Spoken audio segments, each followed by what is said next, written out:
皆さんこんにちは。今回は弱点ビルドのメイン武器スポット音を最大まで強化したので、そのメリットを検証していきます。今回の動画のメインテーマは武器の星強化システムです。バンスヒューマンで使用する武器を強化する場合、通常は作成した武器の構成強化や構成設計図を貼り付けて武器の性能を上げることができます。これに加えて武器の設計図を組み合わせて星を上げて武器を強化する選択肢があります。構成設計図は武器箱やボス周回などでしか手に入らず、どうしても入手は不安定になります。もし星強化が不十分な装備にステータスの高い貴重な設計図を使うと後で無駄になりかねません。またサーバー移動時には全サーバーで作成した武器を持ち越せますが、新しいサーバーで星の高い武器が作れるのならそちらを使いたくなるでしょう。星が低い状態で武器を作成し、構成強化や構成設計図による特性の変更を行った場合、その後にその武器の星を上げることはできません。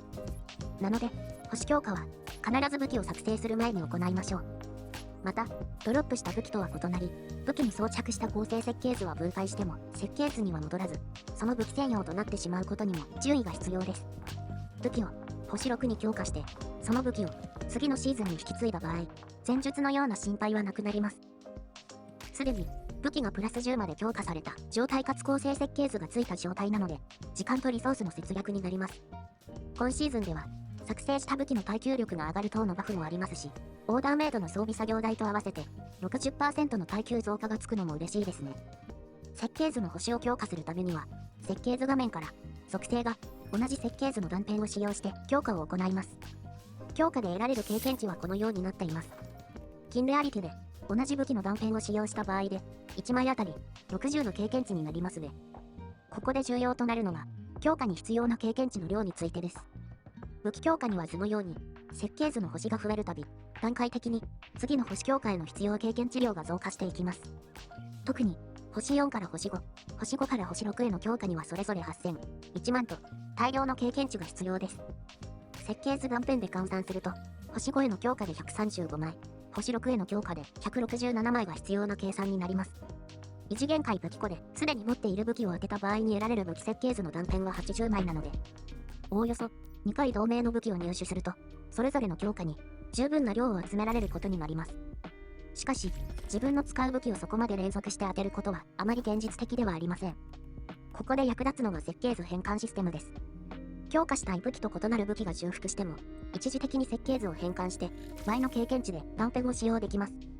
この方法なら、仮に強化したい武器と違う武器が当たったとしても、一旦違う武器と星を交換してから、後で、強化後に星を戻すことによって、属性の違う断片を強化に使用できたり、2倍の経験値量を取得できる恩恵を最大限活用することができます。しかし、同じ武器を2回も当てるためには、ある程度のスタークロムを、異次元界武器庫のガチャに投資する必要があります。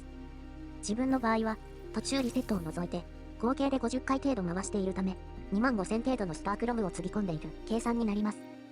また、星6強化を目指す場合には、ピックアップバナーの武器をすべて購入することをお勧めします。ピックアップバナーをすべて回した場合、もらえる構成設計図の量が異次元界武器庫よりも多いので、強化に必要な経験値量に届きやすくなります。ここからは、ダメージの比較を行います。まずは、武器本体に書かれている素のダメージを比較してみましょう。星1から星6を比較すると、およそ 45% ダメージが増えていますね。次に、エターナルランドで、ダミーに試し撃ちをした場合のダメージを見てみます。まずは、アーマーやモッドを使用しない場合のダメージを見てみましょう。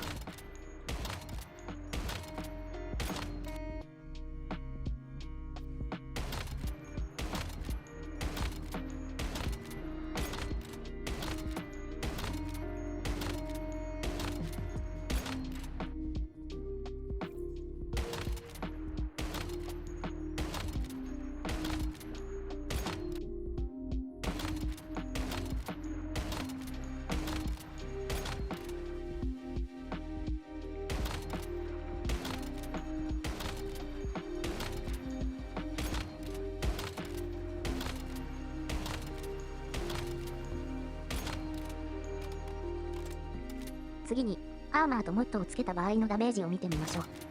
今回自分が使うアーマー構成は、反逆者セットが4つにバスティーユ1つと、ベテランハンター革靴です。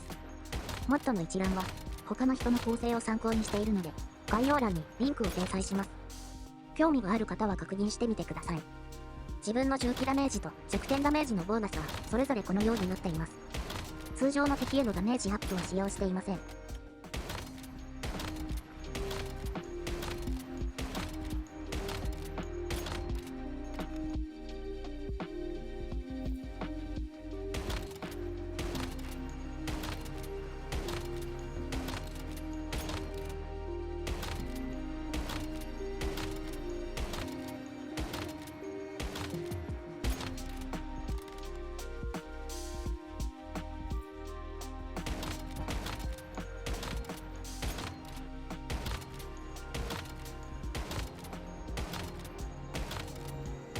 もちろん、クリティカルなどがランダムに発生しますが、ダメージに差が見られますね。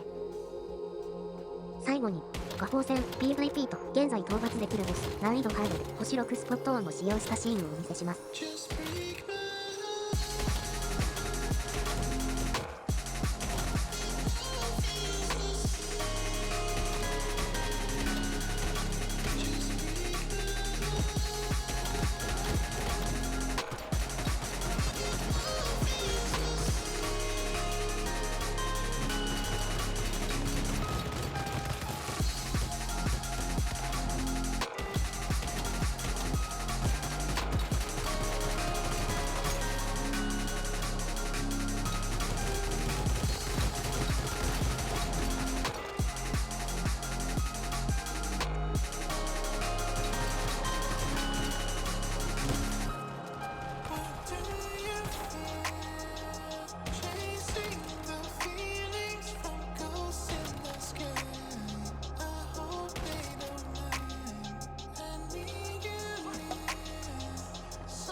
今回の動画はここまでです。ご視聴ありがとうございました。